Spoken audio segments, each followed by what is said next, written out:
ശ്രീമദ് ഭാഗവതത്തെ വളരെ വിസ്തരിച്ച് അറിയാൻ നല്ലൊരവസരം ഭഗവാൻ നൽകിയതാണ്. അത് നമ്മൾ വേണ്ട വിധത്തിൽ പ്രയോജനപ്പെടുത്തുക എന്നതാണ് നമ്മുടെ ധർമ്മം. അവസരങ്ങളുണ്ടെങ്കിലും ആ അവസരങ്ങളെ വിനിയോഗിക്കാൻ പറ്റാതെ ഇരിക്കലാണ് പലപ്പോഴും പലർക്കും സംഭവിക്കാറ്. അവസരങ്ങൾക്കൊന്നും നമുക്ക് യാതൊരു കുറവുമില്ല. ഏത് കാര്യത്തിനും ജീവിതത്തിൽ ഏത് തലത്തിലേക്ക് ഉയരാനുള്ള അവസരമുണ്ട്. പക്ഷെ അത് തിരിച്ചറിയേ ആ അവസരത്തെ നമുക്ക് വേണ്ട വിധത്തിൽ പ്രയോജനപ്പെടുത്താനും ഒന്നും നമുക്ക് സാധിക്കുന്നില്ല. അവിടെയാണ് നമുക്ക് പലപ്പോഴും പിഴവുകൾ പറ്റണത്. ഇനി സാധാരണ ലൗകിക കാര്യങ്ങൾക്കും നമുക്കത് പറ്റാറുണ്ട്. വേണ്ട സമയത്ത് അതിനെ വേണ്ടതുപോലെ ഉപയോഗിക്കാൻ പറ്റാതെ വരിക. പരീക്ഷ എഴുതുന്ന സമയത്ത് കൃത്യമായി അതിനുത്തരം എഴുതാൻ സാധിച്ചില്ല. പരീക്ഷാ ഹാളിൽ നിന്ന് പുറത്തിറങ്ങുമ്പോൾ കുട്ടികൾക്ക് ചിലപ്പോൾ തോന്നും, അതെനിക്കറിയായിരുന്നു, ആ ഉത്തരം എനിക്ക് അറിയാവുന്നതായിരുന്നു, ഞാനത് കണ്ടില്ല. അപ്പോൾ ഇവിടെ സംഭവിച്ചത് എന്താ? ആ സമയത്തെ വിനിയോഗിക്കാൻ സാധിച്ചില്ല എന്നുള്ളതാണ്. നമ്മുടെ ജീവിതത്തിൽ നമുക്ക് എപ്പോഴും ശ്രദ്ധിക്കേണ്ട ഒന്നാണ് ആ അവസരത്തെ ഏറ്റവും ബുദ്ധിപരമായിട്ട് ഉപയോഗിക്കാൻ സാധിക്കുക എന്നുള്ളത്. അങ്ങനെ സാധിക്കുന്നവർക്ക് ഭൗതിക തലത്തിലും ആത്മീയ തലത്തിലും ഉയരാൻ സാധിക്കാറുണ്ട്. അത് പറ്റാത്തവർക്കോ ഭൗതികതയിലും ഇല്ല, ഇനി ഒരു തരത്തിലും അവർക്ക് എത്താനും സാധിക്കുന്നില്ല. ഇനി സാധാരണ സംഭവിക്കുന്ന ഇതുപോലെയുള്ള പിഴവുകളൊക്കെ പിന്നെയും സാരമില്ല വിചാരിക്കാം. പക്ഷെ ഇതുപോലെ ഈശ്വരങ്കലേക്ക് അടുക്കാനുള്ള അവസരം കിട്ടി അതിനെ പ്രയോജനപ്പെടുത്തുന്നില്ല എങ്കിൽ അത് വലിയ നഷ്ടമാണ്. എന്നാൽ സാധിച്ചാലോ അത് വലിയ ലാഭവുമാണ്. ഭാഗവതം ആരംഭിക്കുന്നത് ഈ ലാഭത്തെക്കുറിച്ച് പറഞ്ഞുകൊണ്ടാണ്. ജന്മലാഭ പരപുംസാം അന്തേ നാരായണ സ്മൃതി. ഈ വാക്യം ഭാഗവതം അടിവരയിട്ട് നമ്മളെ കേൾപ്പിക്കുന്നൊരു വാക്യമാണ്. ലാഭം എന്ന പദം കാണാം അവിടെ. ജീവിതത്തെ ലാഭകരമാക്കുന്നത് എങ്ങനെ? അതിനുള്ള ഉത്തരവ് അവിടെ ഉണ്ടല്ലോ. ഉള്ളിൽ ഭഗവത് സ്മരണ സാധിച്ചാൽ അവൻ്റെ ജന്മം ലാഭമായി. അതും ഒരു ഘട്ടം കഴിഞ്ഞാൽ അതേ ഉണ്ടാകാവൂന്ന. നമ്മൾ കുറച്ചു മുമ്പ് കേട്ടത് പഞ്ചമസ്കന്ധത്തിൻ്റെ അവസാന ഭാഗമാണ്. അത് എത്രത്തോളം നമ്മൾ ശ്രദ്ധിച്ചു കേട്ടു എന്നതനുസരിച്ചാണ് അത് നമ്മൾ മനസ്സിലാക്കുക. അതൊരു അധ്യായം മുഴുവൻ നമുക്ക് കേൾക്കാൻ വലിയ സുഖമുള്ള കാര്യങ്ങളൊന്നുമല്ല. ഭാഗവതം സാധാരണ ഭയപ്പെടുത്താൻ ഒരു തരത്തിലും ശ്രമിക്കാത്ത ഒരു ഗ്രന്ഥമാണ്. മറ്റ് ഗ്രന്ഥങ്ങളൊക്കെ നോക്കുമ്പോൾ നമുക്ക് ഓരോ കഥ കഴിയുമ്പോഴും അല്ലെങ്കിൽ ഓരോ വിവരണം കഴിയുമ്പോഴും അതിൻ്റെ കുറേ ദോഷങ്ങളും പറയും. അത് ശ്രദ്ധയോടെ ഇരുന്ന് കേട്ടില്ലെങ്കിൽ, അത് വേണ്ട വിധത്തിൽ ആചരിച്ചില്ലെങ്കിൽ, ആചാരങ്ങളെക്കുറിച്ചും കർമ്മ വിഷയങ്ങളെക്കുറിച്ചൊക്കെ പറയുമ്പോൾ അത് കുറച്ച് കൂടുതലാണ്. അപ്പോൾ ഇത് നല്ലത് എന്ന് പറയുന്നതോടൊപ്പം തന്നെ എന്തു പറയും? അതുകൊണ്ട് പല വിധത്തിലുള്ള ദോഷങ്ങളും ഉണ്ടാവും, ഇന്നന്ന പ്രയാസങ്ങളുണ്ടാവും എന്ന് കേൾക്കുമ്പോൾ നമുക്ക് വലിയ സുഖമില്ല. ഭാഗവതത്തിൽ ഗുണങ്ങളെക്കുറിച്ചാണ് കൂടുതൽ പറയണത്. പക്ഷെ ഇവിടെ നരകലോകങ്ങളെക്കുറിച്ച് വർണ്ണിക്കേണ്ടതായിട്ട് വന്നു. അത് എന്താണെന്ന് അറിയണമെന്ന് ആഗ്രഹമുണ്ട്. പരീക്ഷത്തിൽ ചോദിച്ചതുകൊണ്ടാണ്. അപ്പോൾ വിസ്തരിച്ച് കുറേയേറെ. അപ്പോൾ എന്തിനെ അത് പറഞ്ഞതെന്നാണെങ്കിൽ അതുകൂടി ഒന്ന് അറിഞ്ഞിരുന്നാൽ ഇനി പറയുന്ന കാര്യങ്ങളെ കൂടുതൽ ശ്രദ്ധിക്കാൻ സാധിക്കും. അപ്പം അതും ഒന്ന് അറിഞ്ഞിരിക്കുന്നത് നല്ലതാണ് എന്നാണ്. അപ്പം അങ്ങനെ ഉണ്ട് എന്നറിയുമ്പോഴാണല്ലോ, ഇപ്പോൾ ശിക്ഷയുണ്ട് എന്ന് കേൾക്കുമ്പോഴാണല്ലോ. ഇപ്പോൾ നമ്മളൊക്കെ കുറേയൊക്കെ വലിയ അപകടമൊന്നും ചെയ്യാതെ സാധാരണ ജീവിതത്തിൽ കുറേയൊക്കെ നിയമമൊക്കെ പാലിക്കുന്നു എന്ന്. കാരണം എന്താ? എല്ലാവർക്കും ഇപ്പോൾ നിയമം പാലിക്കാൻ ആഗ്രഹം ഉണ്ടായിട്ടൊന്നുമല്ല. പക്ഷെ അത് പാലിച്ചില്ല എങ്കിൽ അതുകൊണ്ട് ശിക്ഷ കിട്ടും എന്നുള്ളൊരു പേടിയുണ്ട് നമുക്ക്. വണ്ടി ഓടിക്കുന്ന സമയത്താണെങ്കിൽ പോലും കുറേ നിയമങ്ങൾ, ട്രാഫിക് നിയമങ്ങൾ കുറേ ഉണ്ട്. അത് പാലിച്ചുകൊണ്ട് വേണം പോവാൻ. ഇടയ്ക്കൊക്കെ ആളുകൾ തെറ്റിക്കാറുണ്ട്. അങ്ങനെ തെറ്റിച്ചു കഴിഞ്ഞാൽ അത് നോക്കാൻ ആളുണ്ട്, അവരത് കണ്ടുപിടിക്കും. അതിന് പല രീതിയിലുള്ള ഫൈൻ അടയ്ക്കേണ്ടി വരും, പലതരത്തിലുള്ള ശിക്ഷകളുണ്ടാവും. അപ്പം അത് പേടിച്ചിട്ടാണല്ലോ ആളുകൾ അതൊക്കെ പാലിക്കണത് കുറച്ചൊക്കെ. അപ്പം ആ ഒരു പേടി ആവശ്യമാണ്. എന്തിനാ? ചെയ്യാതിരിക്കാൻ വേണ്ടിയിട്ട്, തെറ്റായ കാര്യങ്ങൾ ചെയ്യാതിരിക്കാൻ വേണ്ടിയിട്ടാണത്. അല്ലാതെ നമ്മളിങ്ങനെ കുറേ ശിക്ഷ അനുഭവിക്കണം എന്നുള്ളതല്ല എൻ്റെ അർത്ഥം. ഒരു ശിക്ഷയുടെ ഉദ്ദേശം അതല്ല. നമ്മളെ ദ്രോഹിക്കണം എന്ന് വിചാരിച്ചിട്ടല്ല. എത്ര വലിയ കുറ്റം ചെയ്ത ഒരാളെ ശിക്ഷിക്കുമ്പോഴും ആ ശിക്ഷ കൊണ്ട് ഉദ്ദേശിക്കുന്നത് ശരിക്കും രക്ഷയാണ്. ഇനി അയാൾക്ക് ആ പ്രവൃത്തി ചെയ്യാൻ തോന്നരുത്, അല്ലെങ്കിൽ ചെയ്യരുത്. അത് ചെയ്യാതിരിക്കണമെങ്കിൽ എന്ത് വേണം? അത് ചെയ്താൽ ഇന്ന തരത്തിൽ താൻ വിഷമിക്കും, തനിക്ക് പ്രയാസം ഉണ്ടാകുന്ന ശിക്ഷ കൊണ്ട് അയാൾക്ക് മനസ്സിലാവണം. അതിനാണ് ശിക്ഷകൾ. എല്ലാ ശിക്ഷയും അങ്ങനെയല്ല. അത് ഒരാളെ ദ്രോഹിക്കണം എന്നുള്ളതല്ല ശിക്ഷയുടെ ഉദ്ദേശം. നമ്മൾ ചിലപ്പോൾ അങ്ങനെയൊക്കെ ചിന്തിക്കാറുണ്ട്. വലിയ കുറ്റകൃത്യമൊക്കെ ചെയ്തവരുടെ പേരുകളൊക്കെ കേൾക്കുമ്പോൾ നമുക്കിങ്ങനെ രക്തം തിളയ്ക്കും, ചിലപ്പോൾ ദേഷ്യം വരും. അവനെ അതേപോലെ തന്നെ ദ്രോഹിക്കണം, അതേപോലെ അവനും എന്നൊക്കെ നമ്മൾ പറയും. പക്ഷെ അതൊരിക്കലും നിയമത്തിൻ്റെ കണ്ണിൽ അങ്ങനെ ചെയ്യാൻ പറ്റില്ല. അവനെ ശിക്ഷിക്കും, പക്ഷെ ആ ശിക്ഷ കൊണ്ട് അവൻ ഇനി അത് ആവർത്തിക്കരുത് എന്നാണ്. അപ്പം ഇങ്ങനെയുള്ള കാര്യങ്ങളൊക്കെ എല്ലായ്പ്പോഴും നമ്മുടെ മനസ്സിലുണ്ടെങ്കിലേ നേരായ കാര്യങ്ങൾക്ക് പ്രാധാന്യം കൊടുക്കാൻ പറ്റും. അപ്പം നരകലോകങ്ങളെക്കുറിച്ചൊന്ന് അറിഞ്ഞിരുന്നാൽ തെറ്റായ രീതിയിലുള്ള പ്രവൃത്തികളിൽ നിന്ന് ഒഴിവാവാൻ കുറച്ച് സാധ്യത കൂടുതലാണ്. അപ്പം അതുകൊണ്ടാണ് ഭാഗവതത്തിൽ ഒരു അധ്യായത്തിൽ നരകലോകങ്ങളെക്കുറിച്ച് പറഞ്ഞു. പക്ഷെ അത് പറഞ്ഞപ്പോൾ തന്നെ പറഞ്ഞു, ഭയപ്പെടണ്ട. പേടിപ്പിക്കാൻ വേണ്ടിയിട്ടല്ല ഇതൊന്നും പറഞ്ഞു തരണം. എങ്ങനെ ആവണം, എങ്ങനെ മുമ്പോട്ട് പോകണം എന്നതാണ് നമുക്ക് പറഞ്ഞു തരുന്നത്. അപ്പം അതിനു വേണ്ടിയിട്ട് ആദ്യം നരകലോകങ്ങളെക്കുറിച്ച് പറഞ്ഞു. ഇനി അതിനൊരു പരിഹാരമെന്ത്? അതിനുള്ള പരിഹാരമാണ് ഭാഗവതം മുഴുവൻ പറഞ്ഞുകൊണ്ടിരിക്കുന്നത്. 6-ാമത്തെ സ്കന്ധം ഒന്നുകൂടി അടിവരയിട്ട് ഭാഗവതത്തിൻ്റെ മാഹാത്മ്യത്തെ ഓർമ്മിപ്പിക്കുന്നു എന്ന് മാത്രം. നാമം ആ നാമത്തെ ഉപാസിച്ചോളൂ, നാമസ്വരൂപിയായ ഭഗവാനെ ഉപാസിച്ചോളൂ. ഇതാണ് ഭാഗവത ആദ്യം മുതൽ പറഞ്ഞുകൊണ്ടിരിക്കുന്നത്. അതിനെ ഒന്നുകൂടി ഊട്ടി ഉറപ്പിക്കാൻ ഈ നരക വർണ്ണനയൊക്കെ കഴിഞ്ഞ് ഒന്നുകൂടി നാമത്തിൻ്റെ മാഹാത്മ്യം പറഞ്ഞപ്പോൾ കുറച്ചുകൂടി നമ്മൾ ശ്രദ്ധിച്ചു എന്ന് മാത്രം. അതിന് മുമ്പും പറഞ്ഞു, ഇത് അതിന് ശേഷവും പറയുന്നുണ്ട്. അപ്പോൾ ഭാഗവത ആദ്യം മുതലെടുത്താൽ അവസാനം വരെ നാമം ജപിക്കൂ, നാമം ജപിക്കൂ, നാമത്തെ ഉപാസിക്കൂ എന്ന് പറയുന്നത് മറ്റ് വിഷയങ്ങളിലേക്ക് നിങ്ങളുടെ ചിന്തകൾ പോകണ്ട, ഒരിടത്ത് തന്നെ ഉറപ്പിക്കൂ എന്നാണ്. അത് ഈശ്വരങ്കൽ തന്നെ ആയിരിക്കണം. അതാണ് ജന്മലാഭം എന്ന് ആദ്യം പറഞ്ഞു. അന്തേ നാരായണ സ്മൃതി. അത് അടിവരയിട്ട് പറയാൻ കാരണം അതത്ര എളുപ്പമല്ല. പ്രസംഗിക്കാനൊക്കെ വളരെ എളുപ്പമായിരിക്കും. പക്ഷേ മനസ്സിനെ നിയന്ത്രിച്ച് ഈശ്വരങ്കൽ തന്നെ മനസ്സുറപ്പിക്കുക എന്നുള്ളത് പലപ്പോഴും പ്രസംഗം മാത്രമേ ആവുന്നുള്ളൂ. അപൂർവ ആളുകളൊക്കെ ശരിയായ രീതിയിൽ ആ ഒരു ആശയത്തെ ഉൾക്കൊള്ളാനും ആ ഒരു തലത്തിലേക്ക് എത്താനും സാധിച്ചിട്ടുള്ളൂ. അങ്ങനെയുള്ള അപൂർവം മഹാത്മാക്കളുടെ പാത പിന്തുടർന്നുകൊണ്ടാണ് നമ്മൾ ഭാഗവതത്തെ ഉപാസിച്ചു കൊണ്ടിരിക്കുന്നത്. ഇന്നിപ്പോൾ മള്ളിയൂരുടെ ജന്മദിനാഘോഷം. അപ്പം അതുപോലെയുള്ള എത്രയോ മഹാത്മാക്കൾ, ഭക്തന്മാർ, ഭാഗവത ഉപാസകന്മാരായിട്ട് ആ ഭക്തിയുടെ തലത്തിൽ എത്രത്തോളം ത്രിഭുവന വിഭവഹേതവേപി അഗുണ്ഠസ്മൃതി അജിതാത്മസുരാദിഭിർവിമൃഗ്യാൽ ന ചലതി ഭഗവൽ പദാരവിന്ദാൽ ലവനിമിഷാർദ്ധമപി യസ്സ വൈഷ്ണവാഗ്രഹ എന്ന് കാണാം ഭാഗവതത്തിൽ. ഒരു ഭാഗവതോത്തമൻ എത്രത്തോളം യോഗ്യനാണെന്ന് തെളിയിക്കാൻ വേണ്ടി ഏത് പരീക്ഷയും നടത്തിക്കൊള്ളൂ എന്നാണ് ഭക്തൻ്റെ അടുത്ത്.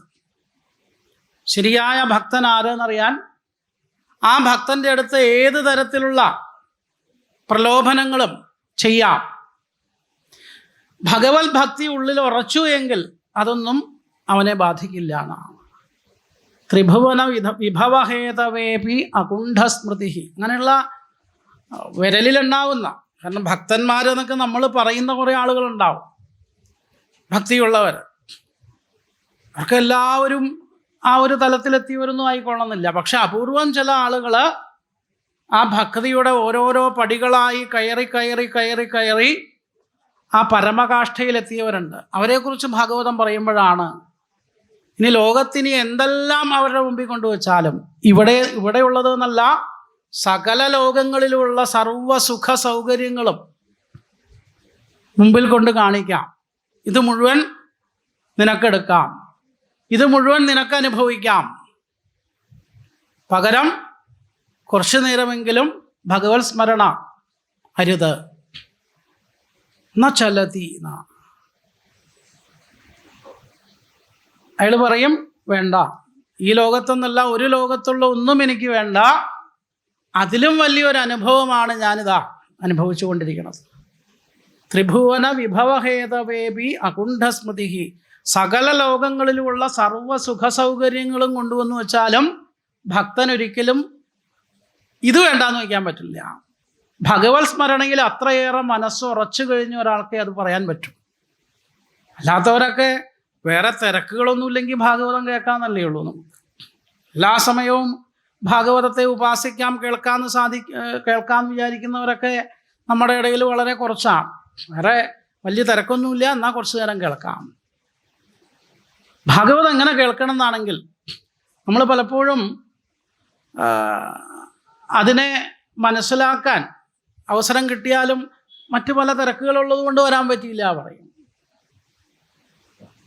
ഇത് കേൾക്കാനാണ് നമ്മൾ കാരണം കണ്ടെത്തേണ്ടത്. ഭാഗവതം പഠിക്കാൻ എന്തെങ്കിലും ഒരു കാരണമുണ്ടോ? അപ്പം അതിനുള്ള കാരണങ്ങൾ അന്വേഷിച്ചാൽ നമുക്ക് അവസരങ്ങളെ വിനിയോഗിക്കാൻ സാധിക്കും. നമ്മളിവിടുന്ന് എഴുന്നേറ്റ് പോകാനാ കാരണം നോക്കണം. ഇടയ്ക്കിടയ്ക്ക് വാച്ചിലേക്ക് നോക്കണം. എന്താ പോവാറായോ? ഉച്ച കഴിഞ്ഞ് കുറച്ചു നേരമൊക്കെ ഇരുന്നു, എന്നാൽ ഇനി പോയിട്ട് വരാമെന്ന് വിചാരിച്ചിട്ടായിരിക്കാം. എന്നാലും നമ്മൾ പോകാനുള്ളൊരു കാരണം സമയമായിട്ടോ അല്ലെങ്കിൽ മറ്റു പല കാര്യങ്ങളെ കൊണ്ടൊക്കെ ഇങ്ങനെ കാരണം കണ്ടെത്തും. നമ്മളിവിടെ ഇരിക്കാനാണ് കാരണം കണ്ടെത്തേണ്ടത്. സമയം ഇത്രയേ ആയുള്ളൂ, എന്നാൽ കുറച്ചു നേരം കൂടി ഇരിക്കാം. അങ്ങനെ ആ വാച്ച് നോക്കുമ്പോൾ നമുക്ക് തോന്നണത് എങ്കിൽ നമ്മൾ കുറച്ചുകൂടി ഭാഗവതത്തോട് അടുത്തു എന്നാണ്. ഇത്രയൊക്കെ ആയോ, ഉറങ്ങിപ്പോയപ്പോൾ സമയം നോക്കാൻ പറ്റിയില്ല.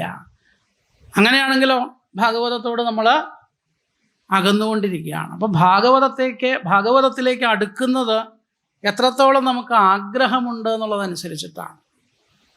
അപ്പോൾ ഭക്തൻ എപ്പോഴും അതിൽ ഉറച്ചിരിക്കുന്നവനാണ്.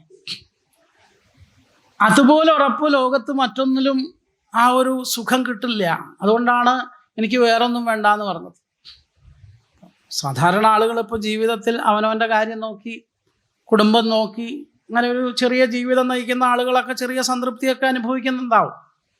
അതൊക്കെ ആയിക്കോട്ടെ. ഇതിൻ്റെ അപ്പുറത്തേക്കുള്ള ഒരു ലക്ഷ്യം നമ്മുടെ ഓരോരുത്തരുടെയും ജീവിതത്തിനുണ്ട് എന്നാണ് ഭാഗവതം പഠിപ്പിച്ചു തരണം. അതിന് നമ്മൾ മനസ്സിനെ ഭഗവാങ്കലേക്ക്, മനസ്സിനെ നിയന്ത്രിക്കലാണ് ഇതിൻ്റെയൊക്കെ. നാമം ജപിക്കൂ എന്ന് പറഞ്ഞാലും, കഥ കേൾക്കൂ എന്ന് പറഞ്ഞാലും, കീർത്തനങ്ങൾ ആലപിക്കൂ പറഞ്ഞാലും, ഭാഗവതത്തിൻ്റെ ഓരോരോ രംഗങ്ങളാണിതെല്ലാം. കഥ കേൾക്കുക, നാമം ജപിക്കുക, ഭഗവത് കീർത്തനങ്ങൾ പാടുക, കേൾക്കുക. ഇതൊക്കെ എന്തിനു വേണ്ടിയിട്ടാണ്? ചെവിക്ക് വേണ്ടിയോ കണ്ണിന് വേണ്ടിയിട്ടോ അല്ല. അങ്ങനെയൊക്കെ നമ്മൾ കണ്ണുകൊണ്ട് ഭഗവാനെ കാണാം, കാതുകൊണ്ട് കേൾക്കാം. അതൊന്നും കാതിനും കണ്ണിനും ഒന്നും ഒരു മാറ്റവും വരാൻ പോകുന്നില്ല. പക്ഷേ മനസ്സിനെ മാറ്റിയെടുക്കാൻ പറ്റും. കണ്ണുകൊണ്ട് നമ്മൾ നിരന്തരം കാണുന്നതും കാതുകൊണ്ട് കേൾക്കുന്നതും കണ്ണിനെ കാതിനെ അല്ല ബാധിക്കണത്, നമ്മുടെ മനസ്സിനെ ബാധിക്കണം. അപ്പം ആ മനഃശുദ്ധിക്ക് വേണ്ടി, മനോനിയന്ത്രണത്തിന് വേണ്ടിയിട്ടാണ് ഇതുപോലെയുള്ള മാർഗങ്ങളൊക്കെ പറഞ്ഞു തരണം. അതുകൊണ്ട് നിരന്തരം നാമം ജപിക്കൂ. ഭാഗവതം നാമസ്വരൂപിയായ ഭഗവാൻ തന്നെയാണ്. ആ നാമരൂപിയായ ഭഗവാനെ ഉപാസിച്ചോളൂ പറയുന്നത് മനസ്സിനെ നിയന്ത്രിക്കാനാണ്. മനസ്സ് കൈവിട്ട് കഴിഞ്ഞാൽ എന്താ? ഇനി എന്തെല്ലാം കിട്ടിയാലും മനസ്സുകൊണ്ട് നമുക്ക് പോരാ തോന്നിക്കൊണ്ടേയിരിക്കും.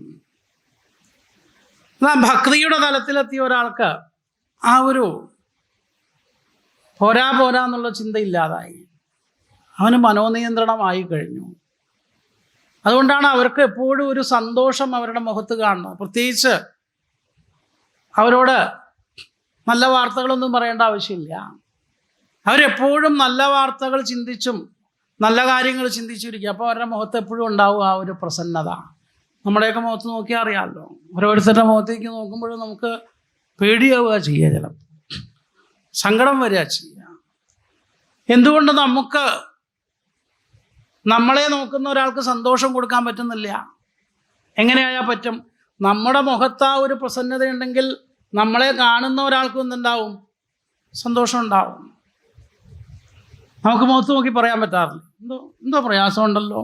പരിചയമുള്ള ആളുകളെ കാണുമ്പോൾ നമുക്ക് പെട്ടെന്ന് മനസ്സിലാവും. അല്ലാത്തവരെ കണ്ടാൽ കുറച്ചൊക്കെ മനസ്സിലാവും. കാരണം ഈ മനസ്സ് നമ്മുടെ നിയന്ത്രണത്തിലല്ല എങ്കിൽ നമ്മുടെ മുഖത്താണെങ്കിലും നമ്മുടെ പ്രവൃത്തിയിലാണെങ്കിലും ഒക്കെ അതിങ്ങനെ പ്രകടമായി കൊണ്ടേയിരിക്കും. പണ്ടൊരു രാജകൊട്ടാരത്തിൽ ജോലി ചെയ്തിരുന്ന മുട്ടുമിടുക്കനായിട്ടുള്ള ഒരാളുണ്ടായിരുന്നു എന്നാണ്. രാജാവിന് ഏറ്റവും ഇഷ്ടപ്പെട്ട ഒരു ജോലിക്കാരനാണ് അയാൾ. അത്ര വലിയ ജോലിയൊന്നുമല്ല. അവിടെ പരിചാരകനായിട്ട് രാജാവിൻ്റെ ആവശ്യങ്ങളൊക്കെ മനസ്സിലാക്കി, അല്ലെങ്കിൽ രാജകൊട്ടാരത്തിലെ ആവശ്യങ്ങളൊക്കെ മനസ്സിലാക്കി കൃത്യമായിട്ട് ജോലി ചെയ്യാം. 8 മണിക്ക് ജോലിക്ക് ഹാജരാവണമെന്ന് പറഞ്ഞാൽ 7:59 അയാൾ അവിടെ എത്തിയിരിക്കും. 6 മണി വരെ ജോലി എടുക്കണമെന്ന് പറഞ്ഞാൽ 6:05 അയാൾ ജോലി കഴിഞ്ഞിറങ്ങാൻ തുടങ്ങുന്ന സമയം. നേരത്തെ പോവില്ല, കൃത്യമായി ചെയ്യും. നന്നായിട്ട് എല്ലാവർക്കും നല്ല അഭിപ്രായം.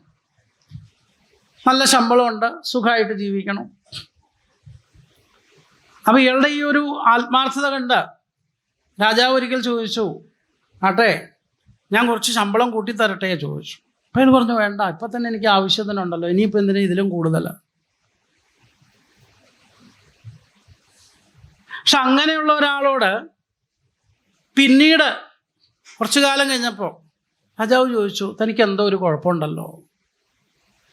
അപ്പോൾ വളരെ സന്തുഷ്ടനായിരിക്കുന്ന ഒരാൾ, കിട്ടുന്നത് കൊണ്ട് തൃപ്തിയോടുകൂടി ജീവിക്കുന്ന ഒരാൾ, അല്ല അതിന് മനസ്സിൽ കൂടുതൽ ആഗ്രഹങ്ങളൊന്നുമില്ല. പക്ഷെ അയാൾക്ക് സംഭവിച്ചത് എന്തെന്നാണെങ്കിൽ ഒരു ചെറിയ ഇടവേളയുടെ ഇടയിൽ അയാൾ ഏതോ ഒരു ദിവസം കാട്ടിലൂടെയും കണ്ട് സഞ്ചരിക്കുകയാണ്. അപ്പോൾ ഏതോ ഒരു മരത്തിൻ്റെ കീഴെ ഇങ്ങനെ വിശ്രമിക്കുമ്പോൾ ഒരു ശബ്ദം കേട്ടു എന്നാണ്.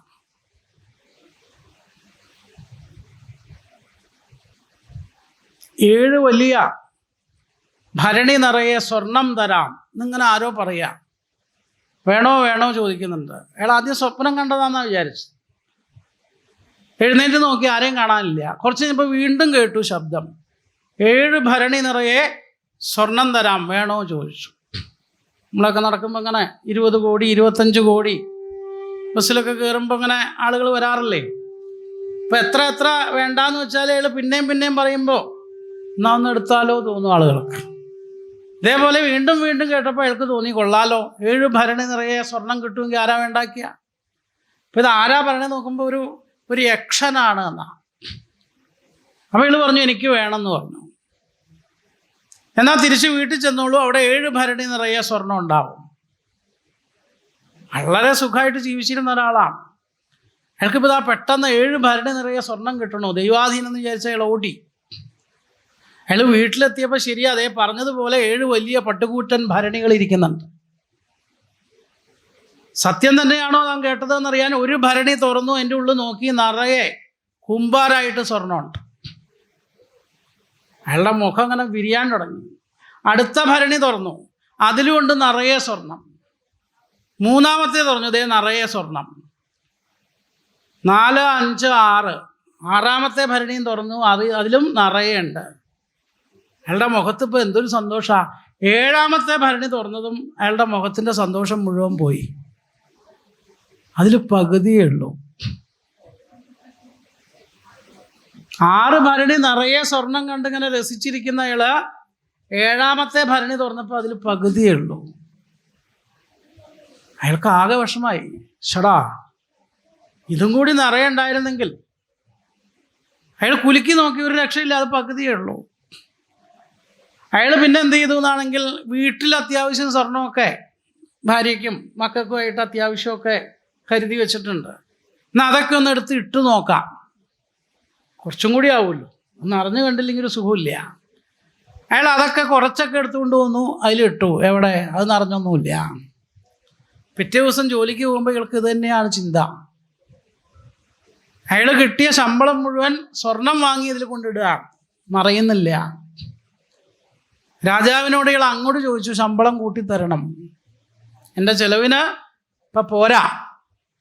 ശരി, ഞാൻ കൂട്ടിത്തരാമല്ലോ, ഞാൻ ഇതിനു മുമ്പ് ചോദിച്ചപ്പോൾ താൻ വേണ്ടാന്ന് പറഞ്ഞുകൊണ്ടാണ്, മുൻകാല പ്രാബല്യം വെച്ച് കൂട്ടിത്തരാമെന്ന് പറഞ്ഞു. കൂട്ടിക്കൊടുക്കുകയും ചെയ്തു. എന്നിട്ടുമില്ല സന്തോഷം.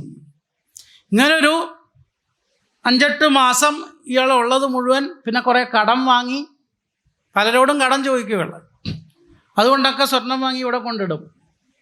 ഇത് നിറയണമില്ല, സ്വസ്ഥതയില്ല, ഉറക്കമില്ല. അങ്ങനെ കുറേ ദിവസം കഴിഞ്ഞപ്പോൾ രാജാവ് ചോദിച്ചു, ഞാൻ കുറച്ച് ദിവസമായിപ്പോൾ തന്നെ ശ്രദ്ധിക്കുന്നു, പണ്ടൊക്കെ താൻ വളരെ സന്തുഷ്ടനായിരുന്നു, ഏറ്റവും സംതൃപ്തനായിരുന്നു. ഇപ്പോൾ തൻ്റെ ജോലി കൃത്യമല്ല, സമയത്ത് വരുന്നില്ല, ജോലി മര്യാദയ്ക്ക് ചെയ്യുന്നില്ല, എന്താ പറ്റിയതോ ചോദിച്ചു. ഇയാളൊന്നും പറയുന്നില്ല. അപ്പം രാജാവ് ചോദിച്ചു എന്നാണ്, അടുത്തെങ്ങാനും ഇന്ന സ്ഥലത്തു കൂടി യാത്ര ചെയ്തിരുന്നോ? 7 ഭരണി സ്വർണത്തെക്കുറിച്ച് ആരെങ്കിലും പറഞ്ഞിരുന്നോ ചോദിച്ചു. അപ്പം അയാൾ ഞെട്ടി. അതെങ്ങനെ അങ്ങേക്ക് അറിയാം? അല്ല പറയേ. ഉവ്വ്. എന്നാൽ ഇനി തനിക്ക് രക്ഷപ്പെടാൻ ഒരു വഴിയേ ഉള്ളൂ, തിരിച്ച് അതേ സ്ഥലത്ത് ചെല്ലുക, അവിടെ ഇരിക്കുക. അയാൾ പറയാം, എനിക്കിനി ഒന്നും വേണ്ടാന്ന് പറയാം, അതേ രക്ഷയുള്ളൂ. ഇയാൾ വീണ്ടും അതേ സ്ഥലത്ത് ചെന്നു, അതേ ശബ്ദം കേട്ടു, 7 ഭരണി സ്വർണം എനിക്ക് വേണ്ട, തിരിച്ചെടുത്തോളൂ. അയാൾ തിരിച്ചിവിടെ എത്തിയപ്പോൾ എന്തായി? 7 ഭരണിയും കാണാനില്ല. ഇപ്പം എന്താ അവസ്ഥ? ഇത്രയും കാലം അയാൾ സമ്പാദിച്ചതും കൂടി ആ കൂട്ടത്തിൽ പോയി. അപ്പോൾ ഇത് ഒരു ചെറിയ കഥയോ അല്ലെങ്കിൽ ആരെങ്കിലും പറഞ്ഞ കഥയോ ആവട്ടെ, പക്ഷെ ഒരു മനുഷ്യ മനസ്സാണ് ഇവിടെ കാണിച്ചു തന്നത്. എത്ര സുഖമായി ജീവിച്ചിരുന്ന ആളാണ്. മനുഷ്യൻ എപ്പോൾ മനോനിയന്ത്രണം വിട്ടുപോകുന്നോ അതോടെ അവൻ്റെ എല്ലാ കാര്യങ്ങളും അവതാളത്തിലാവും, യാതൊരു സ്വസ്ഥതയുണ്ടാവില്ല. അപ്പോൾ നമുക്ക് ഉള്ളത് കൊണ്ട് സംതൃപ്തി എന്നത് നിസ്സാര കാര്യമല്ല. കൂടുതൽ കൂടുതൽ കിട്ടുമ്പോഴാണ് എന്ന് ചിന്തിക്കുന്നവർക്ക് പോണം ബമ്പർ അടിച്ചിട്ട് വല്ല കാര്യമുണ്ടോ? അങ്ങനെയുള്ള വാർത്തകളൊക്കെ നമ്മൾ കേൾക്കാറുണ്ട്. ഇപ്പോൾ കുറച്ചു കാലമായിട്ട് ഇത് അടിക്കുന്നവർ പുറത്തേക്ക് വരാറില്ല, അതുകൊണ്ട് ഇപ്പോൾ ന്യൂസ് ചാനലിലൊന്നും കാണാറില്ല.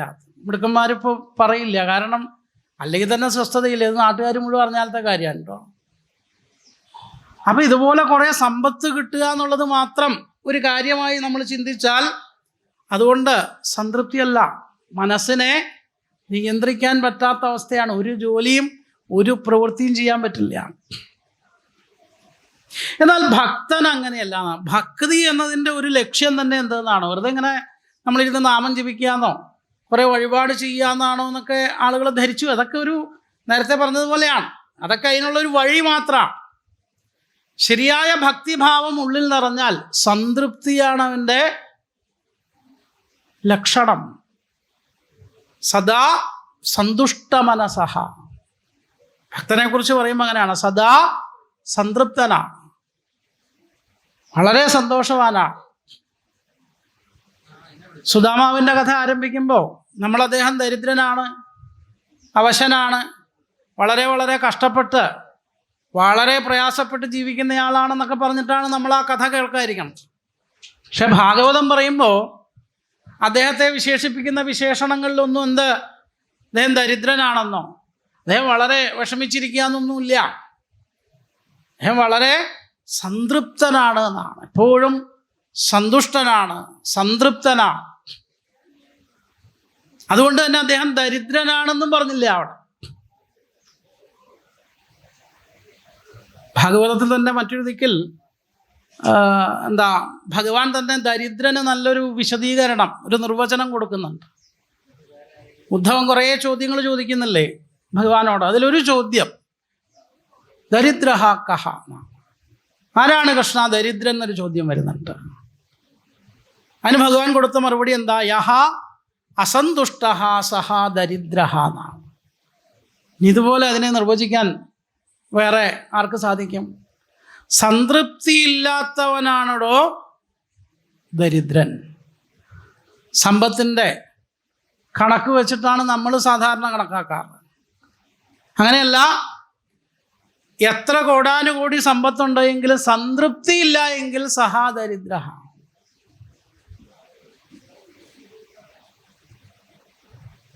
എന്നാൽ നമ്മൾ കുചേലനെ പോലെയുള്ളവരെ ദരിദ്രൻ എന്ന് വിശേഷിപ്പിക്കുന്നതിൽ തെറ്റുണ്ടോ ചോദിച്ചാൽ, നമ്മളിപ്പോൾ അങ്ങനെ സംതൃപ്തിയൊന്നും നോക്കിയിട്ടല്ലല്ലോ. നമ്മൾ നമ്മുടേതായ രീതിയിൽ ആളുകളെ വിലയിരുത്തുക, അല്ലാതെ സംതൃപ്തിയൊക്കെ നോക്കി നമുക്ക് വിലയിരുത്താം. നമ്മളൊരാളുടെ വേഷം, യോഗ്യതയൊക്കെ അളക്കുന്നത് എങ്ങനെ, അയാളെ കണ്ട് അയാളുടെ രൂപം, അയാളുടെ വേഷം, അയാളുടെ സൗകര്യങ്ങൾ, ഇതൊക്കെയല്ലേ നമ്മൾ നോക്കാം. അങ്ങനെയല്ലേ ഒരാളെ നമ്മൾ അളക്കാറ്. കൊള്ളാം, നല്ല കുടുംബത്തിലാണെന്നാണ് തോന്നാത്ത, സാരി കണ്ടില്ലേ, ഇവരങ്ങനെ വിലയിരുത്തിയത്, കടം വാങ്ങിച്ചതാണെന്ന് അവർക്കേ അറിയുള്ളൂ. പക്ഷെ നമ്മൾ വിലയിരുത്തുമ്പോൾ നമ്മളങ്ങനെയാണ് വിലയിരുത്തുക. വേഷം, നമ്മളൊരാളെ പരിചയപ്പെടുമ്പോൾ തന്നെ അങ്ങനെയാണ്. അയാളെ ഒന്ന് വിലയിരുത്താൻ വേണ്ടിയിട്ടാണ് നമ്മൾ. പേരെന്താ, ജോലി, ഇപ്പം ജോലി ഉണ്ടോയെന്ന് ഇപ്പോൾ അയാൾക്ക് അറിയേണ്ട ആവശ്യമുണ്ടോ എന്നാണെങ്കിൽ നല്ല അയാളെ വിലയിരുത്താൻ പറ്റുള്ളൂ. എങ്ങനെയാണ് വന്നത്, കാറിനാണോ അതോ ബസ്സിനാണോ നടന്നിട്ടാണോ? നടന്നിട്ടാന്ന് പറഞ്ഞാൽ ഇയാൾ വണ്ടി വിളിച്ച് വരുമൊന്നുമില്ല.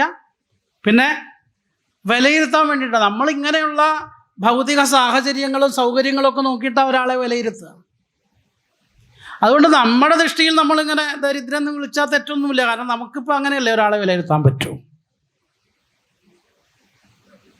BPL സർവേ എന്നൊക്കെ പറഞ്ഞ് നമ്മൾ റേഷൻ കാർഡൊക്കെ എടുക്കുമ്പോൾ BPL പിന്നെ കളറാണെന്ന് മാത്രം. മുമ്പ് അങ്ങനെ ഒരു രേഖയുണ്ടല്ലോ, BPL രേഖ. അതിൻ്റെ ചുവട്ടിലുള്ളവർ, മുകളിലുള്ളവർ. അപ്പം ആ ദാരിദ്ര്യ സൂചിക അങ്ങനെയാണ് കണക്കാക്കുക. അതെങ്ങനെയാണ് കണക്കാക്കുക? അതിന് സർവേ നടത്തും. മിക്കവാറും അധ്യാപകർക്കാണ് പണ്ടൊക്കെ ആ ജോലി വരാറ്. ഓരോ വീട്ടിലും കയറി വലിയ ചോദ്യാവലിയുണ്ട്, അത് മുഴുവൻ ഇങ്ങനെ ചോദിക്കണം, അത് മുഴുവൻ പൂരിപ്പിക്കണം. എല്ലാ വീട്ടുകാർക്കും ഇപ്പോൾ ഒരു അധ്യാപകരാന്നും ഇവരിതിനു വേണ്ടി വരികയെന്നും മനസ്സിലാവില്ല. പകൽ വന്നിട്ട് രാത്രി കക്കാൻ കയറാനാ അങ്ങനെ ഇങ്ങനെ ചോദിക്കുന്ന ആൾക്കാരുണ്ട്. എല്ലാവർക്കും ഇപ്പോൾ ഇത് മനസ്സിലാവില്ലല്ലോ. ഏതായാലും എല്ലാ ഗവൺമെൻറ്റും അങ്ങനെ കുറേ ചോദ്യങ്ങൾ തരുന്നുണ്ട്. അതിലൊരു ഗവൺമെൻറ്റും ഇന്നേ വരെ ഇങ്ങനെ ഒരു ചോദ്യം തന്നിട്ടില്ല. എന്ത്? നിങ്ങൾ സംതൃപ്തരാണ്, അങ്ങനെയെങ്കിൽ APL അല്ലെങ്കിൽ BPL. മുകേഷ് അംബാനി BPL ലിസ്റ്റിൽ വരും, ഗൗതം അദാനി BPL. ഇവരൊക്കെ ആരാ? ഇവരൊക്കെ അറിയപ്പെടുന്ന സമ്പന്നരല്ലേ നമ്മുടെ രാജ്യത്തെ. ഇവർക്കുണ്ടാവുമോ സംതൃപ്തി? അപ്പോൾ ഈ സംതൃപ്തി നോക്കിയിട്ടൊന്നും നമുക്ക് സാധാരണ രീതിയിൽ ഒരാളെയും വിലയിരുത്താൻ പറ്റില്ല. പക്ഷെ ഭഗവാൻ വിലയിരുത്തുമ്പോൾ, ഭക്തന്മാരെ വിലയിരുത്തുമ്പോൾ അതിൻ്റെ രേഖ ഇതാണ്. മനസ്സാണ് അവിടെ നോക്കുക. ആ മനസ്സിൻ്റെ യോഗ്യതയാണ് അളക്കുക. അത് അളക്കാനുള്ള അളവ് പോലെ ആരുടെ കയ്യിലേ ഉള്ളൂ? ഭഗവാന്റെ കയ്യിലേ ഉള്ളൂ, നമ്മുടെ കയ്യിലില്ല. നമുക്ക് ഇങ്ങനെയൊക്കെ അളക്കാം. ഒരാളെ കണ്ടാൽ കുറച്ചൊക്കെ മനസ്സിലാവും ഒരാളുടെ സ്വഭാവം. പക്ഷേ ഈശ്വരന്, ഭഗവാൻ അങ്ങനെയല്ല, കൃത്യമായിട്ട് അളക്കാൻ പറ്റും. അപ്പം മനഃശുദ്ധിയുള്ള ഒരാളാണ് ഭക്തൻ. അങ്ങനെയുള്ള ഭക്തന്മാർക്ക് വഴികാട്ടികളായിട്ടാണ് ഭഗവാൻ പല പല അവതാരങ്ങളും എടുത്തിരിക്കുന്നത്. എല്ലാ അവതാരങ്ങളുടെയും ലക്ഷ്യം ഇത് തന്നെയാണ്, വഴികാട്ടികളാണ്. ഒരു സൂചികാ ബോർഡ് പോലെയാണ്. ഇപ്പോൾ നമ്മൾ ഭാഗവതം കേൾക്കുന്നത് എന്തിനാന്ന് ചോദിച്ചാൽ വെറുതെ കേട്ടിരിക്കുക എന്നുള്ളതല്ല, നമ്മൾ മുമ്പോട്ടുള്ള യാത്രയിലാണല്ലോ. നമ്മൾ ജനിച്ചത് എപ്പോഴും ഈ യാത്ര തുടർന്നുകൊണ്ടിരിക്കുകയാണ്. വഴി അറിയാതെ വട്ടം തിരിയേണ്ട, അതേ നേർവഴി കാണിച്ചു തരാം. ഒരു ബോർഡ് 4 കൂടിയ വഴിയിലൊക്കെ ഉണ്ടാവും. എറണാകുളം, കോട്ടയം, ശബരിമല, തൃശ്ശൂർ, ഇങ്ങോട്ടും ബോർഡ് വെച്ചേക്കണോ, സൂചികാ ബോർഡുകൾ. എന്തിനിപ്പോൾ അത് വെക്കണേ ചോദിച്ചാൽ, അറിയാവുന്ന ഒരാൾക്ക് അതിൻ്റെ ആവശ്യം ഉണ്ടാവില്ല. അറിയാത്ത ധാരാളം പേര് ഈ വഴിക്ക് വരും. അവർ വഴി അറിയാതെ വട്ടം തിരിയേണ്ടതേ, ഈ വഴിക്ക് പോയാൽ ഇന്ന സ്ഥലത്തെത്താം, ഈ വഴി ഇന്ന സ്ഥലത്തേക്കുള്ളതാണ്. ഇതേപോലെ ശരിയായൊരു മാർഗത്തിലേക്ക് തിരിയാൻ ഞങ്ങൾക്ക് അറിയില്ല കേട്ടോ എന്ന് ആരും വിഷമിക്കേണ്ട. അതിന് അനേക ആചാര്യന്മാരുടെ മാർഗങ്ങൾ, അവരുടെ ആ ഒരു അനുഭവം അവർ പറഞ്ഞു തരുന്നു. അവരുടെ ജീവിതം തന്നെ ഒരു വഴികാട്ടി പോലെയാണ്. ഇതേപോലെയുള്ള സത്സംഗങ്ങൾ അതുപോലെ വഴികാട്ടികളാണ്. ഇങ്ങനെ അനേക അവസരങ്ങളുണ്ട്. ആ അവസരങ്ങളെയെല്ലാം നമുക്ക് ഉപയോഗിക്കാൻ സാധിക്കുക. ഭഗവാൻ ഭക്തൻ എന്നിങ്ങനെ എപ്പോഴും ഉരുവിടാറുണ്ട് അത്രേ. രാമകൃഷ്ണ പരമഹംസർ അദ്ദേഹം വലിയൊരു ഭക്തനാണ്. അദ്ദേഹം എപ്പോഴും ഉരുവിടുന്ന 3 നാമങ്ങളാണ് ഭാഗവതം, ഭക്തൻ, ഭഗവാൻ.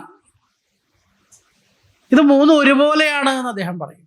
ഭാഗവതം ഈക്വൽ ടു ഭക്തൻ, അത് തന്നെയാണ് ഭഗവാൻ. അതിന് അദ്ദേഹം ഒരു അനുഭവം പറയണത്, അദ്ദേഹം ദക്ഷിണേശ്വരത്തായിരുന്നല്ലോ, കാളീക്ഷേത്രത്തിലെ പൂജാരിയായിരുന്നു.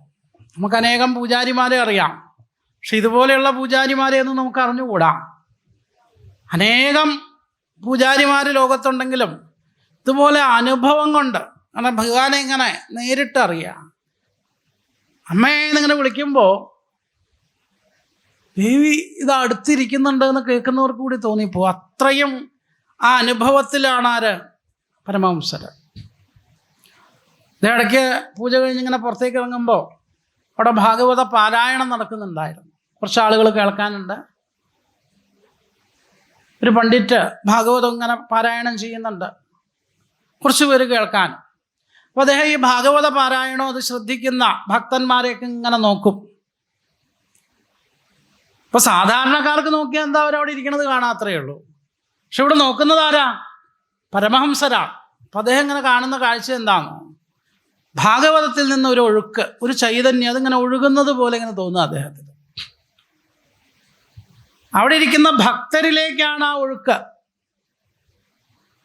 പിന്നെ അദ്ദേഹം നോക്കുമ്പോൾ ഭക്തന്മാരിൽ നിൽക്കുകയല്ല, അവിടുന്ന് വീണ്ടും ഒഴുകണം ഭഗവാങ്കലേക്കാണ്. വീണ്ടും നോക്കുമ്പോൾ ഭഗവാങ്കൽ നിന്നത് ഭാഗവതത്തിലേക്ക് ഒഴുകുക, വീണ്ടും ഭക്തരിലേക്ക്, ഭഗവാങ്കലേക്ക്. ഭാഗവതം, ഭക്തൻ, ഭഗവാൻ എന്നിങ്ങനെ അദ്ദേഹം ഉരുവിട്ട് തുടങ്ങിയതാണ്.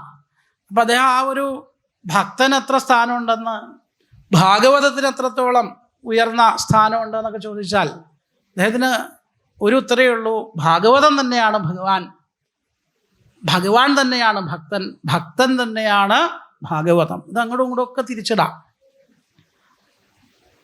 ഇനി അതിനെ സമർത്ഥിക്കാൻ വേണ്ടി ശ്രീകൃഷ്ണൻ തന്നെ അത് നേരത്തെ പറഞ്ഞിട്ടുണ്ട് എന്നാണ്.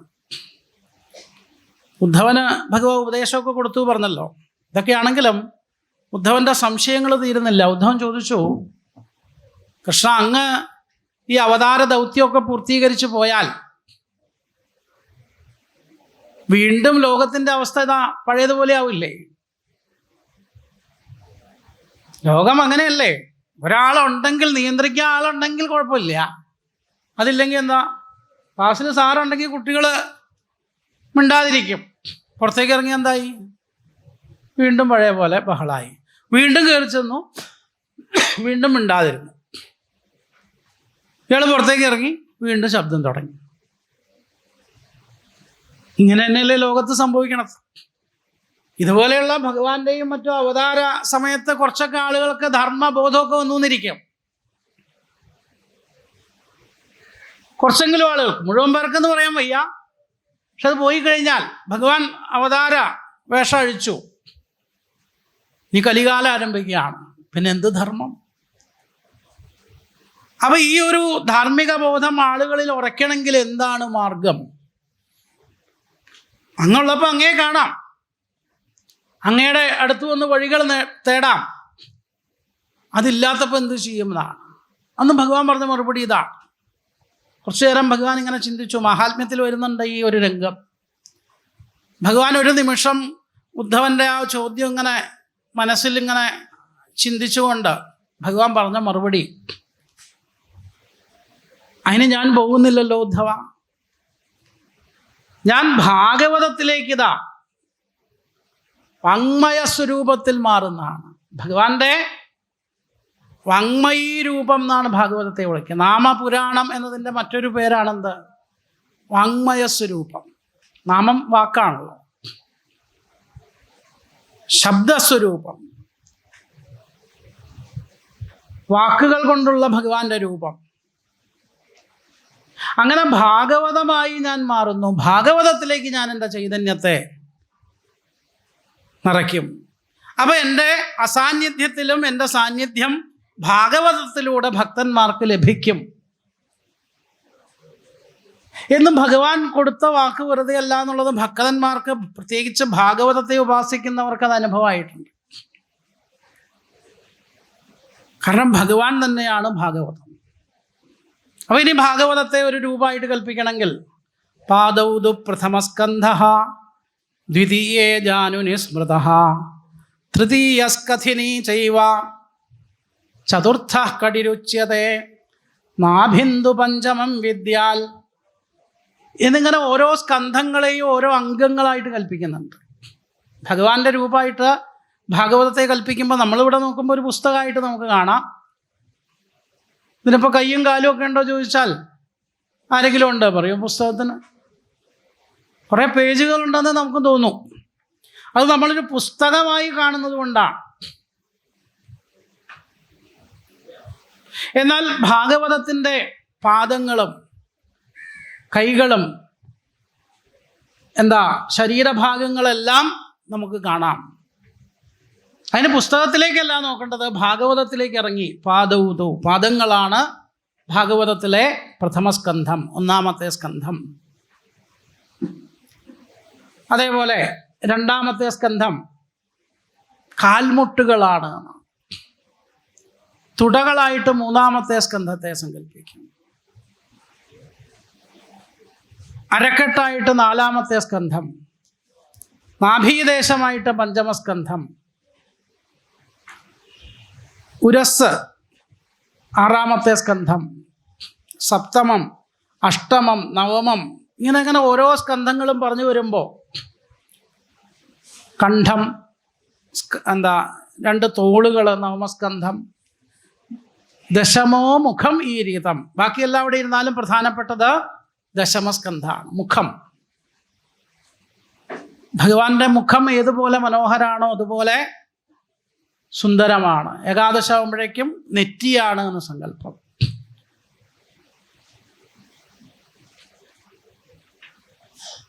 അപ്പോൾ ഓരോരോ അംഗങ്ങളായിട്ട് ഇങ്ങനെ ഭഗവാനെ ഭഗവത് സ്വരൂപമായിട്ട് ഭാഗവതത്തെ കൽപ്പിക്കുമ്പോൾ ഓരോ സ്കന്ധങ്ങളായിട്ട് എളുപ്പത്തിന് വേണ്ടി ഇങ്ങനെ പറയാം.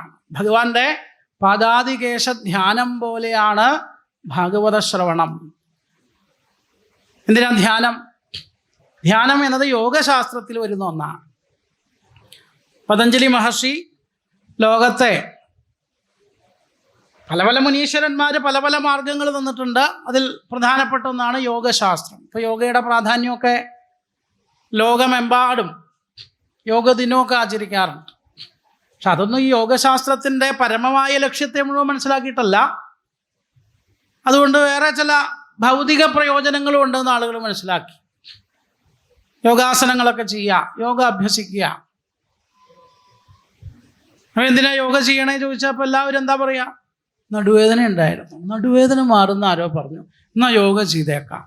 ശ്വാസം മുട്ടലുണ്ടായിരുന്നു, അതിന് ഇത് നല്ലതാണെന്ന് കേട്ടു, എന്നാൽ ചെയ്തേക്കാം. ശരിയാണ്, നടുവേദന മാറും, അല്ലെങ്കിൽ ശ്വാസത്തിൻ്റെ പ്രയാസങ്ങൾ മാറും. ഇങ്ങനെയുള്ള ഭൗതിക ഗുണങ്ങളൊക്കെ ഉണ്ട്, ഇല്ല എന്നല്ല. പക്ഷെ അതാണ് ഇതിൻ്റെ ഗുണമെന്ന് തെറ്റിദ്ധരിക്കരുത്. പതഞ്ജലി മഹർഷി നടുവേദന മാറാൻ വേണ്ടി ഒരു ശാസ്ത്രം നിർമ്മിച്ചു. അങ്ങനെ ധരിക്കാൻ പറ്റുമോ?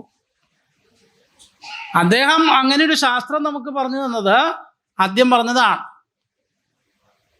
മനോബലത്തിന് വേണ്ടിയിട്ടാണ്, മനഃശുദ്ധിക്ക് വേണ്ടിയിട്ടാണ്.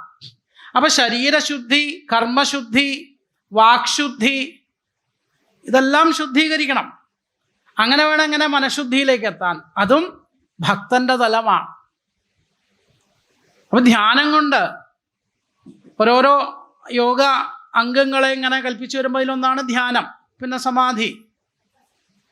അപ്പം ആ ഒരു പരമഭാവത്തിലേക്ക് എത്തുന്ന ഒരാൾ എന്ത് കൈവരിക്കുന്നു അതാണ് ഭക്തൻ്റെയും ഭാവം.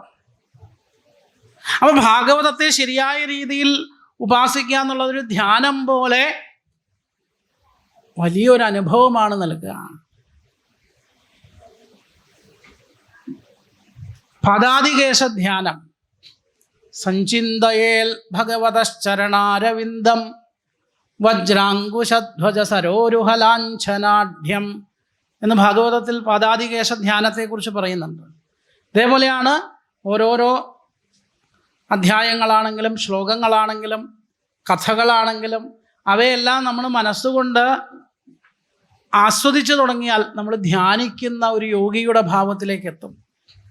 ക്രമേണ ആ ദശമസ്കന്ധമൊക്കെ ശരിയായ രീതിയിൽ ആസ്വദിച്ച് അനുഭവിക്കാൻ സാധിച്ചാൽ പിന്നെ പറയേ വേണ്ട, വേറെ ഒന്നും കേൾക്കേണ്ട ആവശ്യമില്ല. ആ ദശമം ഇങ്ങനെ അനുഭവിച്ചുകൊണ്ടിരിക്കുകയേ വേണ്ടു.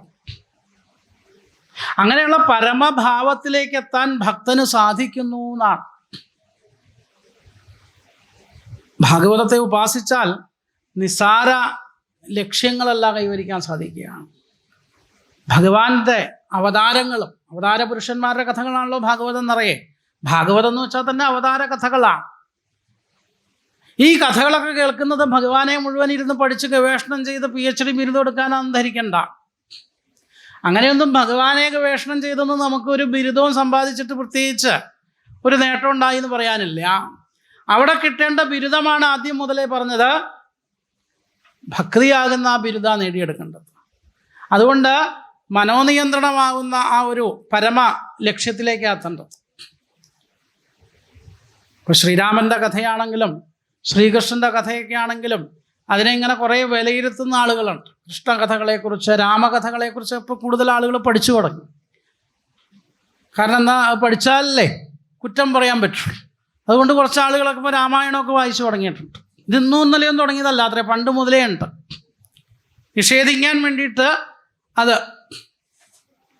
ഇപ്പോൾ ഇങ്ങനെ ആളുകൾ എന്താ പറയുന്നു എന്നേ ഉള്ളൂ. മുമ്പ് അതിലൊക്കെ വലിയ രീതിയിലൊക്കെ ചെയ്യുന്ന ആൾക്കാരുണ്ട്. രാമായണത്തിനെതിരെയൊക്കെ വലിയ പ്രകടനമൊക്കെ നടത്തിയ കാലമൊക്കെ ഉണ്ടായിട്ടുണ്ട് പണ്ട്. അന്നാണ് അത്ര ഏറ്റവും കൂടുതൽ രാമായണം വിറ്റുപോയത്.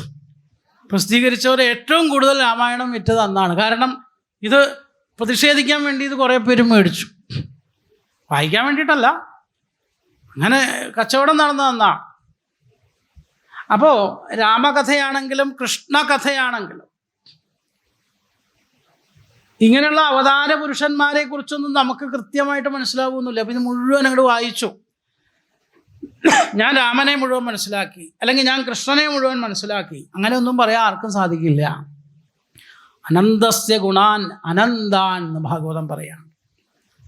നിങ്ങളിനി 100 പ്രാവശ്യം ഭാഗവതം കേട്ടാലും നിങ്ങൾക്ക് ഭഗവാനെ മുഴുവനായിട്ടൊന്നും പഠിച്ചു മനസ്സിലായി പറയാൻ വയ്യ.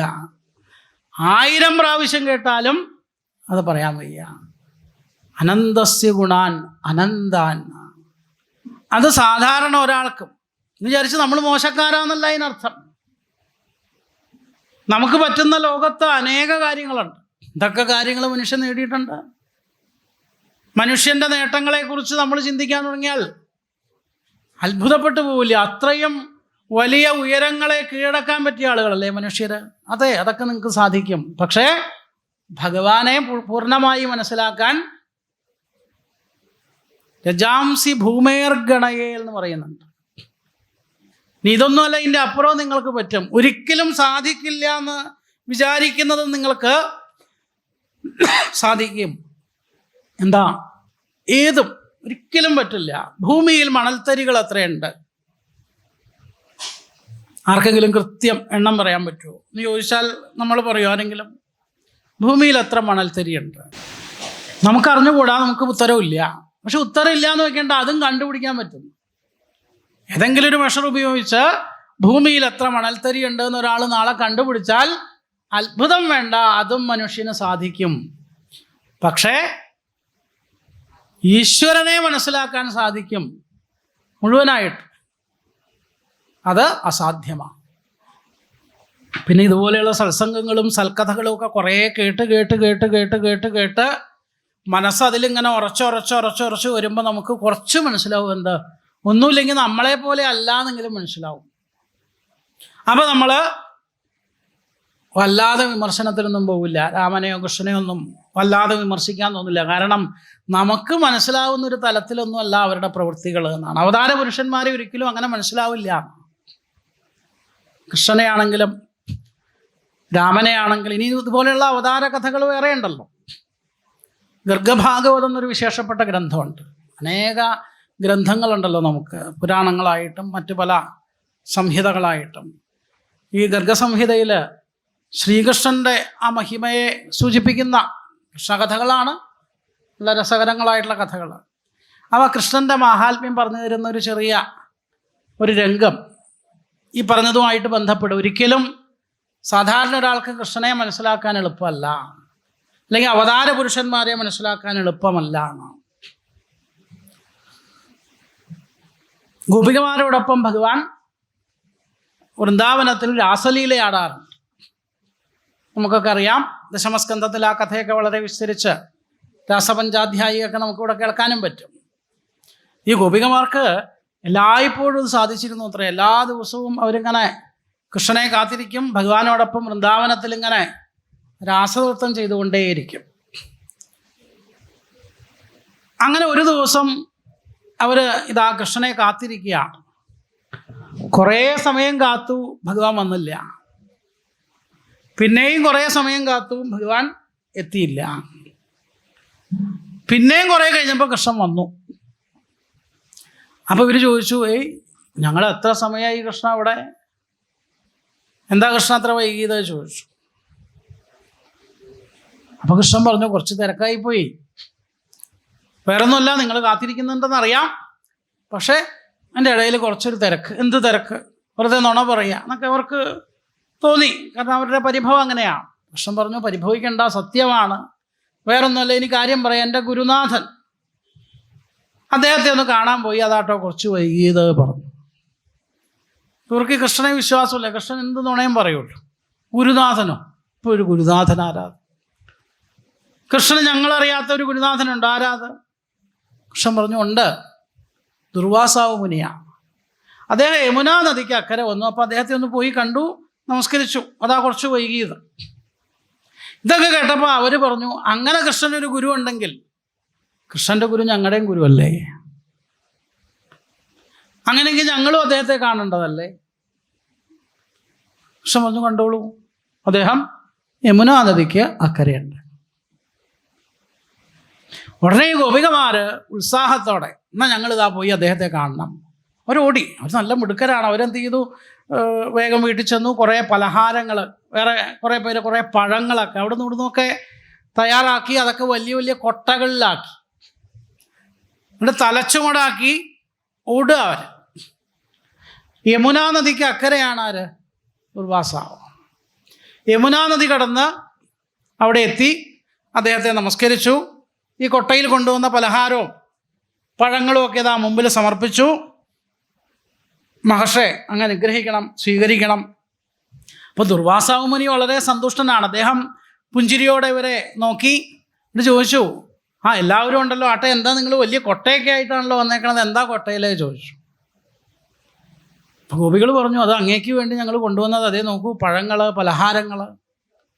അതേങ്ങനെ ആ പഴവും പലഹാരമൊക്കെ കണ്ടപ്പോൾ ഇങ്ങനെ അവരോട് ചോദിക്കുക, നല്ല സമയം, പഴവും പലഹാരമൊക്കെ തരാൻ പറ്റിയ സമയമാണ്. ഞാനാണെങ്കിൽ ഇന്ന് ഉപവാസമാണ്, ഞാനിന്ന് ഉപവാസമാണ്, പച്ചവെള്ളം കൈകൊണ്ട് തൊടാത്ത ദിവസം. അപ്പോഴാണ് ഈ പഴവും പലഹാരവും. അപ്പോൾ അവരുടെ മുഖം വാടി. സ്വാഭാവികമല്ലേ? അവർ അദ്ദേഹത്തിന് വേണ്ടി ഇതെല്ലാം കൊണ്ടുവന്നപ്പോൾ അദ്ദേഹം ഇനി അത് സ്വീകരിക്കില്ലയോ എന്നൊരു സംശയം. അപ്പോൾ അവരുടെ ഈ മുഖത്തിൻ്റെ ഭാവമാറ്റം കണ്ടപ്പോൾ ദുർവാസാവ് അദ്ദേഹത്തിനും തോന്നി. അദ്ദേഹം പറഞ്ഞു, സാരമില്ല, നിങ്ങൾ എനിക്ക് വേണ്ടി കൊണ്ടുവന്നതല്ലേ. ഞാൻ പറഞ്ഞല്ലോ, ഒന്ന് ഉപവാസമാണ്, പച്ചവെള്ളം കൈകൊണ്ട് തൊടില്ല, തീരുമാനം മാറ്റാൻ പറ്റില്ല, ഒരു കാര്യം ചെയ്യാൻ കൈകൊണ്ട് തൊടുന്നില്ല പറഞ്ഞു. കൈ ഞാൻ തൽക്കാലം പുറകിൽ ഇങ്ങനെ കുത്തി വാ തുറന്നിരിക്കാം, നിങ്ങൾ തന്നെ അങ്ങോട്ട് വായിലേക്ക് തന്നാൽ ഉപവാസം തെറ്റിയെന്ന് പറയാൻ വയ്യ, കാരണം വെച്ചാൽ കൈ കൊണ്ട് തൊട്ടില്ലല്ലോ. എന്ന മട്ടിലാണോ എന്നറിയില്ല. അദ്ദേഹം എന്തായാലും വാ തുറന്ന് അവിടെ ഇരുന്നു. അപ്പോൾ ഇവർ ഓരോ കൊട്ടയെടുത്ത് മുമ്പിൽ വയ്ക്കും, പഴവും പലഹാരമൊക്കെ ചെറിയ പീസാക്കി അദ്ദേഹത്തിൻ്റെ വായിലേക്ക് ഇങ്ങനെ ഗിളും ഗിളുന്ന് ശബ്ദം കേൾക്കാം. ഒരു കൊട്ട കാലി.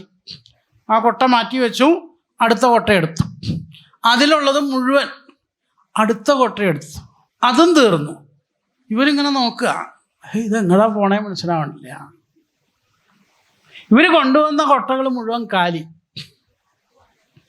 ഇതെല്ലാം കഴിഞ്ഞ് ദുർവാസാവിനെ നമസ്കരിച്ച് അവർക്ക് തിരിച്ചു പോകണമല്ലോ, സമയം വൈകി. പോകാൻ നേരത്ത് അവരാകെ പേടിച്ച് പറഞ്ഞു, അയ്യോ മഹർഷി, ഞങ്ങൾക്ക് പേടിയാവണു. എന്താ?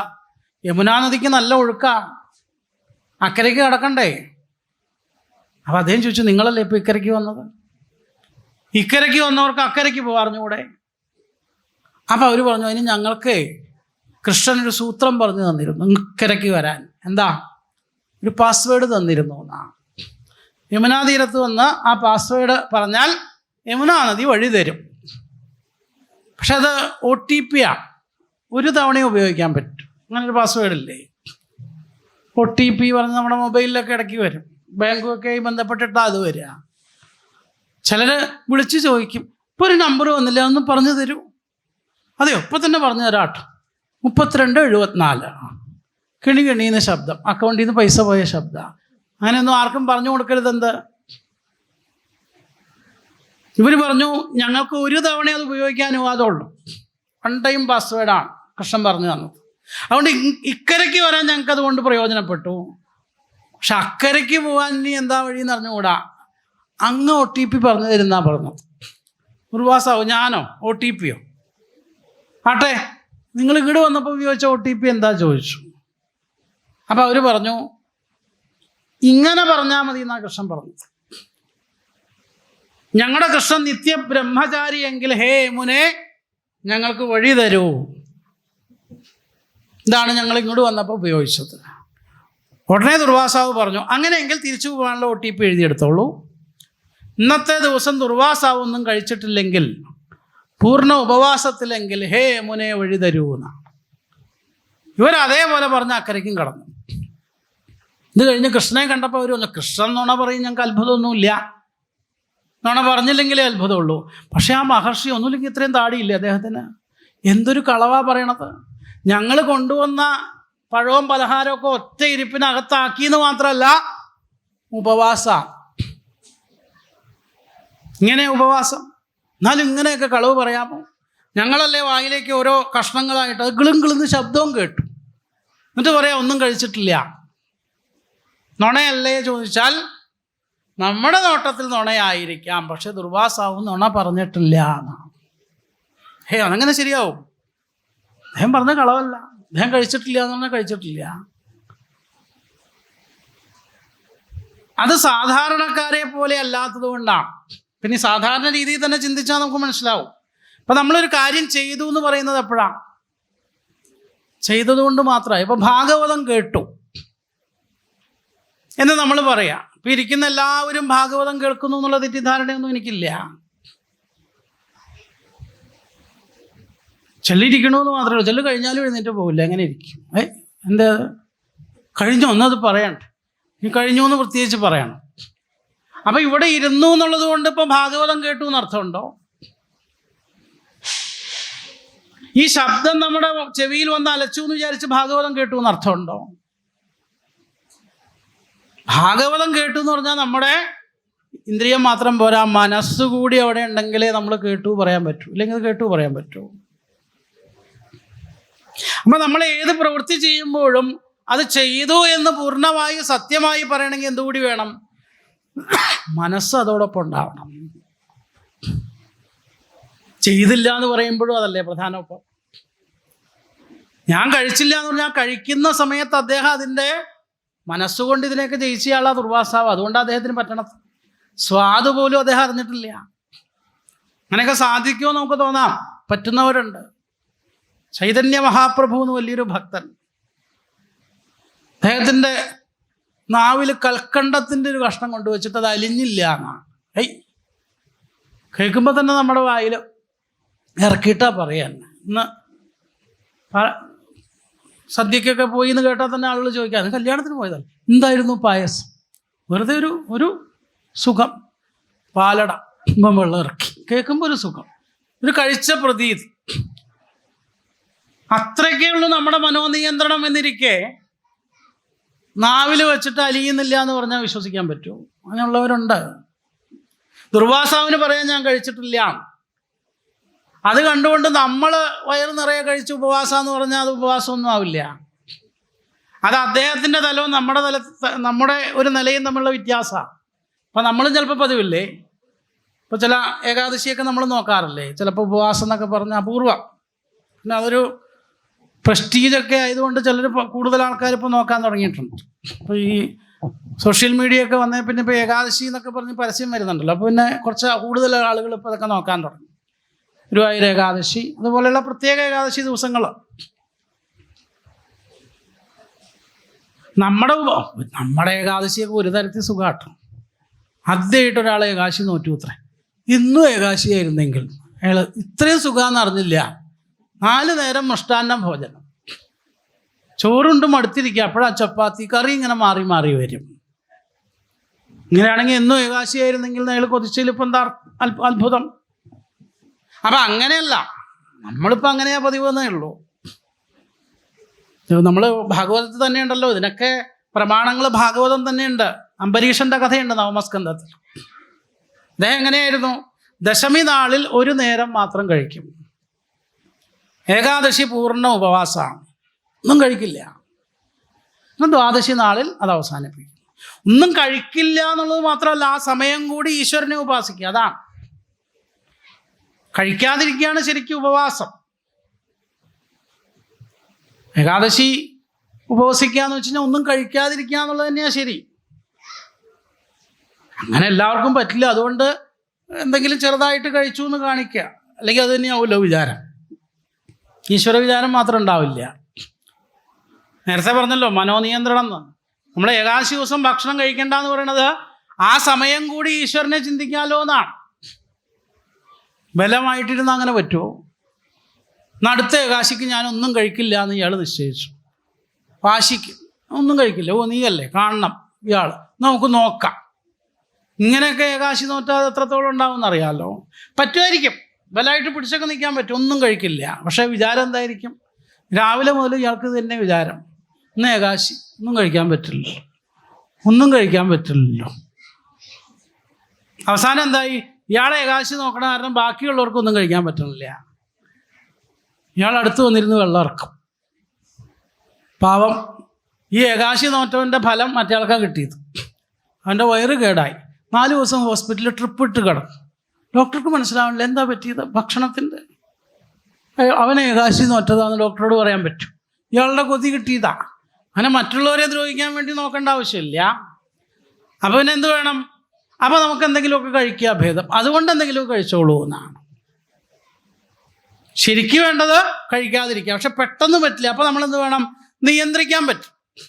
4 നേരം കഴിക്കുന്ന ഒരാൾ ഈ ഏകാദശി ദിവസം ഞാൻ 3 നേരം കഴിക്കുള്ളൂ എന്ന് നിശ്ചയിച്ചു. 25 ഉരുള ഉണ്ണുന്ന ഒരാളാണ്, ഞാൻ 20 ഉരുളയേ ഉണ്ണുള്ളൂ. ഉരുളയ്ക്ക് വലുപ്പം കൂട്ടരുതട്ട്, കുറച്ച് കുറച്ച് കൊണ്ടുവരാം. അങ്ങനെ സാധാരണ കഴിക്കുന്നതിൽ നിന്നൊരു മാറ്റം വരുത്തുക. സാധാരണ കഴിക്കുന്ന ഭക്ഷണമൊന്ന് മാറ്റുക. അതിനാണ് ഫലാഹാരം എന്നാ. ശരിക്കും ഫലാഹാരം എന്ന് വെച്ചാൽ ഫലങ്ങൾ, പഴങ്ങളൊക്കെ കഴിക്കുക. ഈ ഫലാഹാരം എന്നുള്ളത് നമ്മളെന്താക്കി? പലഹാരം എന്നാക്കി. ഈ പലഹാരം എന്നുള്ള വാക്ക് എങ്ങനെയാണ് വന്നതെന്ന് നോക്കിയാൽ മനസ്സിലാവും. ഫലാഹാരം, പലഹാരം. പലഹാരം എന്നാക്കിയാൽ പിന്നെ എന്തോ ആവാലോ. ഈ അനുഷ്ഠാനങ്ങളും ആചാരങ്ങളും ഒക്കെ നമ്മൾ നമ്മുടെ സൗകര്യത്തിൽ ഇങ്ങനെ വളച്ച് വളച്ച് വളച്ച് വളച്ച് ഇപ്പം ചപ്പാത്തി ഉണ്ടെങ്കിൽ ഏകാദശി തന്നെ പറ്റുള്ളൂ എന്നായി. എന്താ കാരണം? നമ്മൾ വളച്ചു കൊണ്ടുവരുന്നതല്ലേ. അപ്പം അതുകൊണ്ടാണ് പറഞ്ഞത് മനോനിയന്ത്രണം ഇല്ല എങ്കിൽ ഇതുകൊണ്ടൊന്നും ശരിയായ ഫലം കിട്ടില്ല. ദുർവാസാവിനെ പോലെ ഒരാൾക്കത് പറ്റിയത് എന്തുകൊണ്ടാണ്? അദ്ദേഹത്തിന് കഴിച്ചിട്ടും പറയാൻ കഴിച്ചില്ല. ഇത് തന്നെയാണ് കൃഷ്ണൻ്റെ കഥയും. ഗോപികമാരോടൊപ്പം കൃഷ്ണൻ എന്നും രാസനൃത്തമാടുന്നു പറഞ്ഞാൽ സാധാരണ നമ്മൾ കാണുന്നത് പോലെയല്ല അത്.